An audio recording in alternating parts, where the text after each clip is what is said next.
Dober dan, spoštovani gospe in gospodje, v imenu gostitelja vas prav lepo pozdravljam na današnji konferenci ob zaključku projekta Dostopnost do kulturne dediščine ranljivim skupinam, ki ga je Slovenski etnografski muzej izvajal od leta 2013, pridružilo pa se mu je še 5 državnih muzejev in galerija. Govorniki bodo danes predstavili izboljšave na področju tehnične dostopnosti muzejskih prostorov, vsebino izobraževanja za funkcionalno uporabo novih tehnologij, usposabljanje posameznikov iz različnih ranljivih skupin za upravljanje muzejske javne službe, izboljšave na področju fizične dostopnosti do muzejskih zbirk in nove programe, ki povečujejo dostopnost muzejskih vsebin. Naj vam na kratko na začetku predstavim še potek konference. Prvi del bo namenjen pomenu dostopnosti kulturne dediščine. Po odmoru okoli 11:30 pa nam bodo sodelujoči v projektu predstavili njegove dosežke. Dovolite mi, da vas že zdaj povabim tudi na današnje odprtje razstave z naslovom Dotik preteklosti v Slovenskem etnografskem muzeju ob 16. Toliko na kratko, za uvodne besede pa zdaj prosim direktorico Slovenskega etnografskega muzeja, magistrico gospod Tanjo Roženberger. Prosim.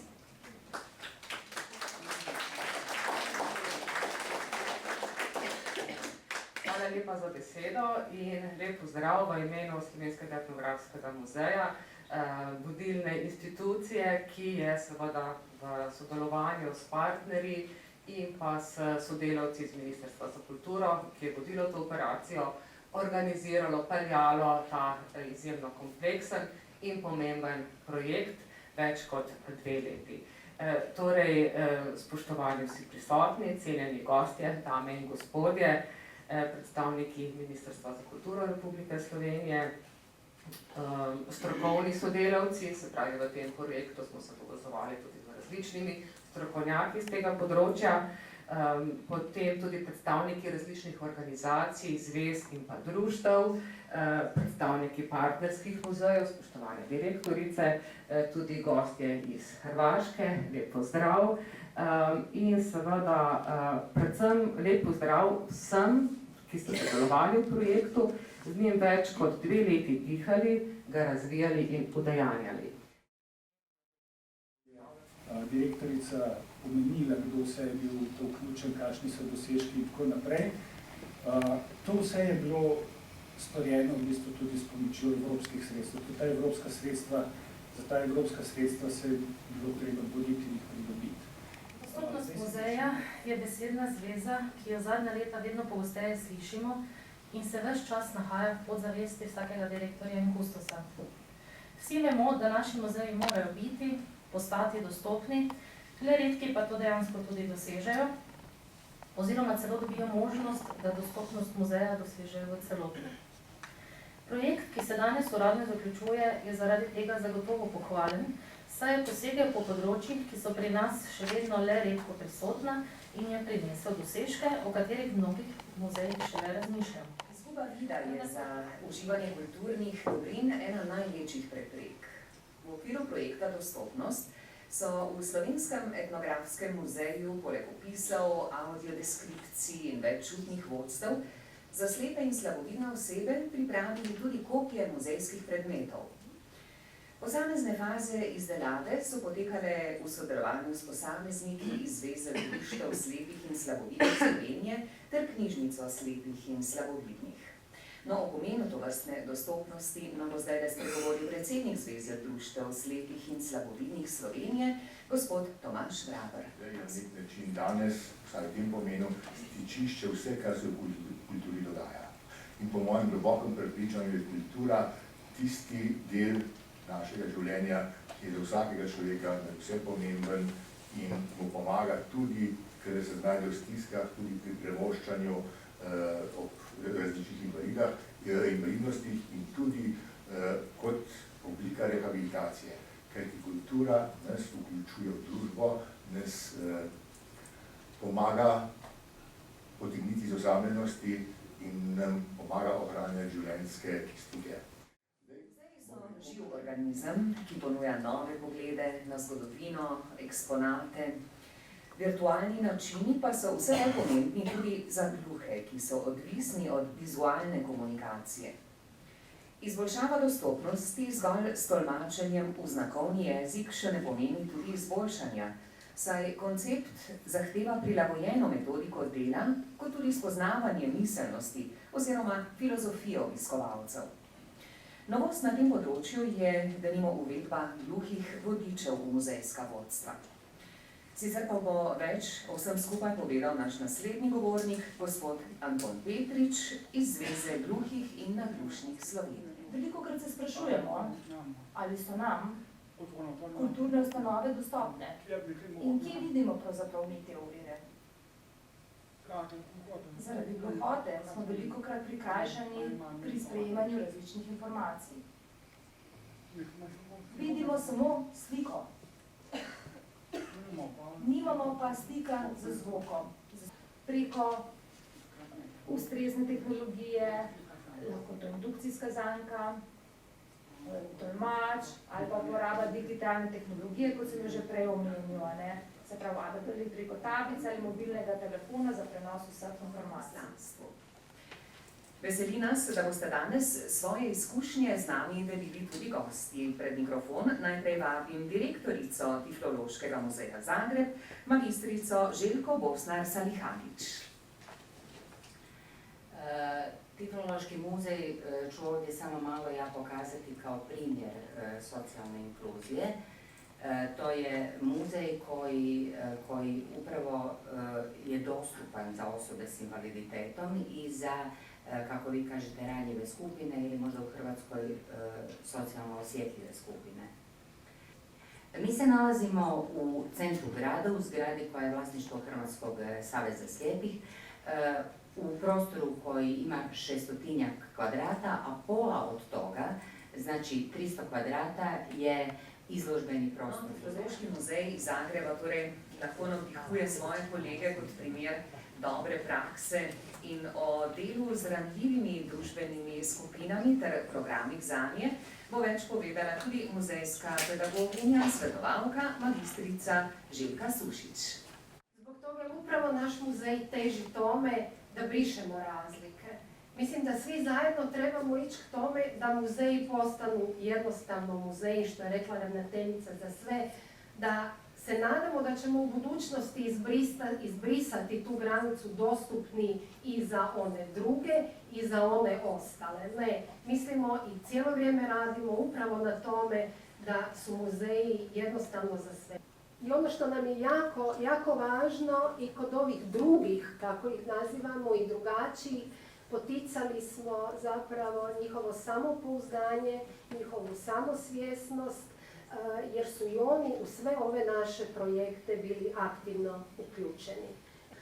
Hvala vam lijepo još jednom na pozivu i za sva pitanja. Evo, hvala vam.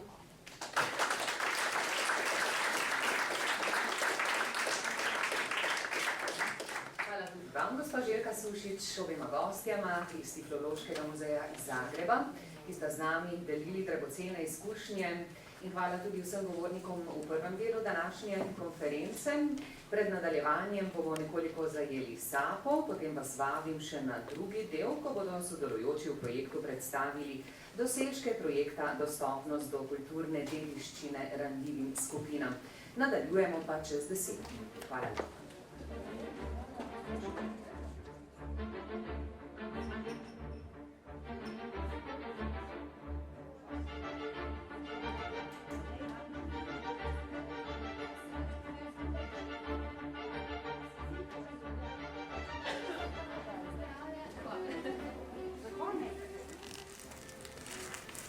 Lep dober dan vsem skupaj, prav lepo pozdravljeni na tem velikem dogodku, bom rekla, ne samo za Slovenski etnografski muzej, ampak tudi za, bi rekla, zgodbe vseh slovenskih muzejev.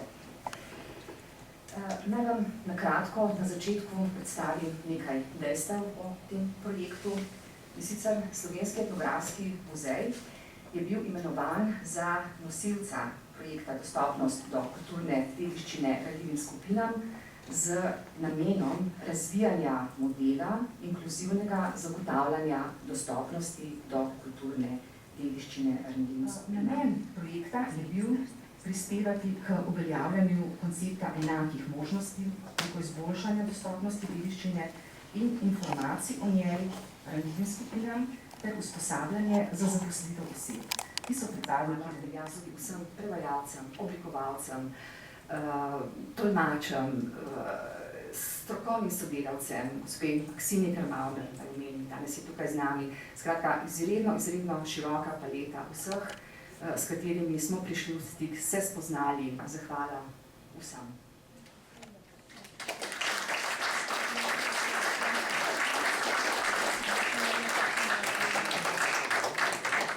Hvala, gospa Bojana Rogelj-Škafer. Muzeji in galerije ob zagotavljanju dostopnosti delujejo kot stičišča, ki povezujejo ljudi ne glede na narodnost, veroizpoved, spolno usmeritev, socialni in ekonomski položaj ter prepričanje. Koordinatorka projekta v Slovenskem etnografskem muzeju Eva Rožanc pa bo zdaj podrobneje predstavila realizirane kazalnike projekta. Sam projekt je bil zastavljen skozi operativni program, ki ga je že omenila Bojana, z dvema prednostnima usmeritvama.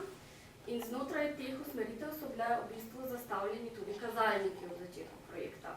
Zdaj merile oziroma štele so zaposlitve, štelo se je število vključenih študentov, štelo se je nove pedagoško-andragoške programe, ki so bili ustvarjeni, in pa kopije muzejskih predmetov, ter sam obisk teh pedagoško-andragoških programov iz ranljivih družbenih skupin. In seveda eden glavnih ciljev je bil tudi zaključni elaborat, ki združuje vse te povzetke in opisuje vse programe ter težave, s katerimi se je srečevalo ob pripravi teh programov. Pa nam boste govornici podrobneje predstavili besedila zaposlenih na projektu, besedila strokovnih sodelavcev, izkušnje študentov, zbrane v zaključnem elaboratu o dostopnosti in zagotavljanju tehničnih pogojev za vzpostavitev dostopnosti do kulturne dediščine ranljivim skupinam. Spoštovani, zelo me veseli, da ste se udeležili današnjega dogodka, ki na slovesen način zaključuje dvoletno popotovanje po muzejskem zakulisju muzejskega dela, ki je vsaj na nekaterih točkah odprlo to zakulisje tudi skupinam, pripadnikom ranljivih skupin. Muzeji so v 21. stoletje ukorakali spremenjeni od svojih dedov iz začetka 20. stoletja. Že nekje v sredini 20. stoletja so se kot posledica družbeno in ekonomskih kriz začela poizpraševanja v tem, komu so muzeji namenjeni. Zato je pomembno, da smo v njihovem ustvarjanju, predvsem v ustvarjanju muzejskih vsebin, vključeni vsi, tudi predstavniki ranljivih skupin. Torej, če mogoče povzamem, kar je bilo danes že večkrat rečeno. Sodobni muzeji so tisti, ki se usmerjajo k javnosti in k njenim različnim družbenim skupinam. Pri tem pa sta pomembna ne samo omogočanje dostopnosti do kulturne dediščine oziroma do muzejskih vsebin, temveč predvsem vključevanje različnih družbenih skupin v ustvarjanje teh vsebin. In to smo tudi na projektu v veliki meri uresničevali. Muzeji na ta način uresničujejo sodobne muzeološke koncepte, kot so torej dostopnost, inkluzivnost in participacija.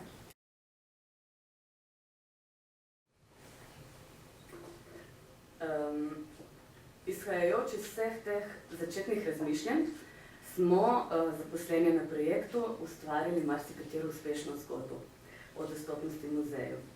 Najbolj uspešne zgodbe vam ponujamo zbrane in začinjene z besedili muzejskih strokovnjakov in izkušnjami študentov v elaboratu, ki ga lahko vzamete danes s sabo domov.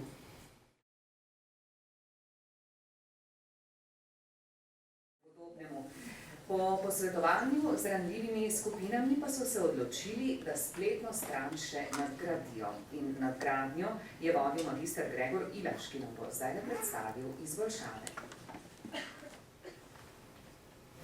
Lep pozdrav vsem skupaj. Med vašo predhodniki, med predhodnimi predstavitvami mi je prišlo kar nekaj idej, ki bi jih rad povedal še pred svojo predstavitvijo.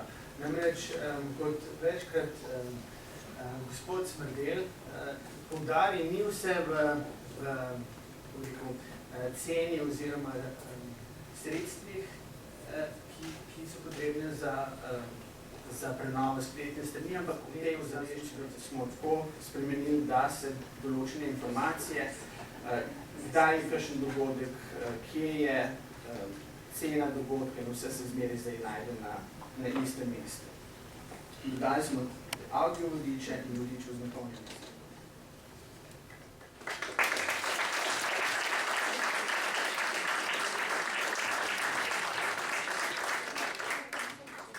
Hvala, gospod Gregor Ivaš, tudi v imenu uporabnikov spletne strani. No, Slovenski etnografski muzej, kot smo danes že slišali, je v okviru projekta zagotovil 16 kopij izbranih muzejskih predmetov. Izbrani so bili iz različnih razstavnih poglavij, pravzaprav iz vseh, in predstavljajo značilnosti določenega zgodovinskega obdobja, tehnike izdelave in načine življenja, tako pri nas kot drugod po svetu. O taktilnih elementih v muzeju in njihovem pomenu bomo izvedeli več v naslednjih minutah. Na oder še enkrat vabim koordinatorko projekta Evo Rožanc.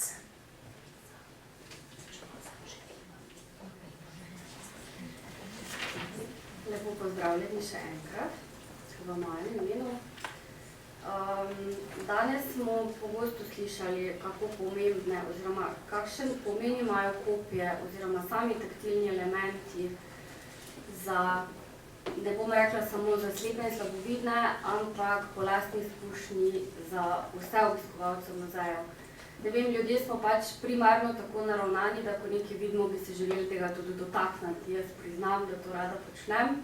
Tako da je bilo v muzeju vedno malo ovir, ker so namreč vsi eksponati bolj kot ne varno shranjeni v vitrinah. Pri sami izdelavi in predvsem povsem na začetku pri potrditvi tega izbora kopij je bilo sodelovanje tako strokovnjaki z področja dela z ranljivimi skupinami, med katerimi lahko izpostavim dr. Ksenijo Kramavner, in pa samimi predstavniki ranljivih skupin, Tomažem Vrabrom, Antunom Smrdelom, Polono Car in ostalim kolektivom knjižnice slepih in slabovidnih.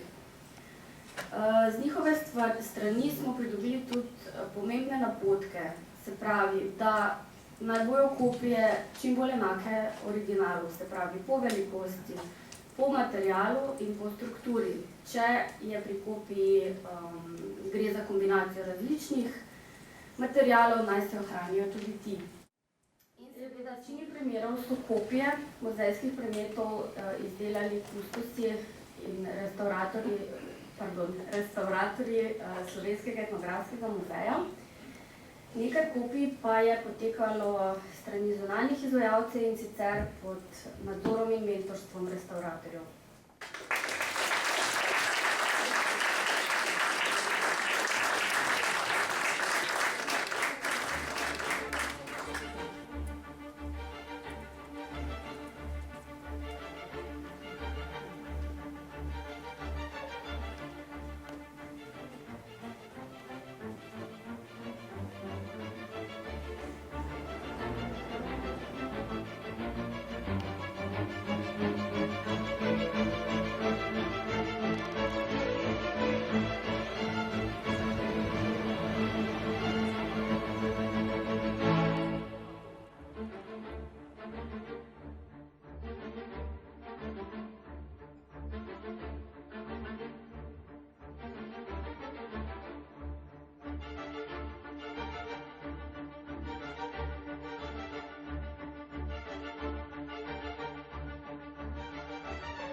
Jaz se še enkrat človek pozdravljam.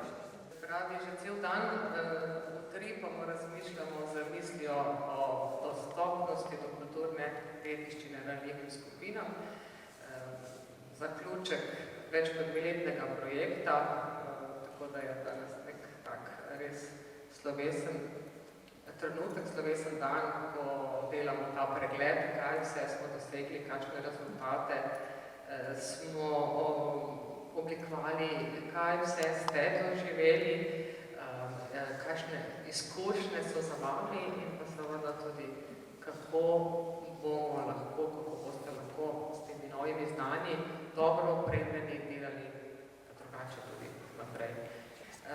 Danes, prav zdajle, pa še zadnji dogodek, otvoritev razstave Dotik preteklosti, pravi stalna razstava Naravo in kulturo, ki v naslednjem letu praznuje 10 let, je bogatejša, komunicira še na dodaten, drugačen način z izdelanimi replikami, izbranih muzejskih predmetov, se pravi še bolj dostopna, še bolj komunikativna vsem. Ne samo ranljivim skupinam na ta način, bojo lahko razstavo podoživeli pravzaprav vsi naši obiskovalci. Tako da, kaj vse smo pripravili, pa je s takim vodjem projekta, profesorico Bojano Robič-Krafer, da predstavi.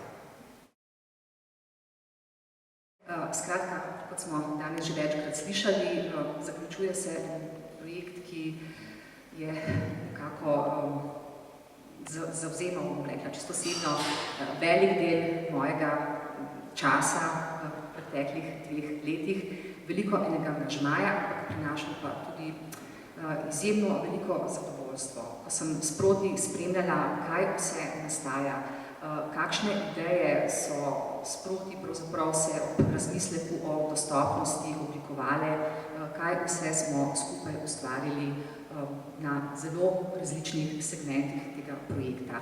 Kot verjetno vsi veste, glavnina tega projekta je bila pravzaprav namenjena v finančnem smislu usposabljanju zaposlenih na projektu, potem pa vse ostalo pa smo porabljali za izobraževanja, tako tistih, ki ste se usposabljali, kakor tudi drugih kolegic in kolegov iz slovenskih muzejev in galerij. Da gremo potem v 3. nadstropje, tam bi pa potem kar nekako Andreja prosila, kot našega kustosa pedagoga, da se nekako usmeriš in pripelješ. Tako da še enkrat hvala vsem vam, pa jaz mislim, da smo s tem projektom pravzaprav vsi zelo veliko pridobili in da smo na to ponosni. Hvala.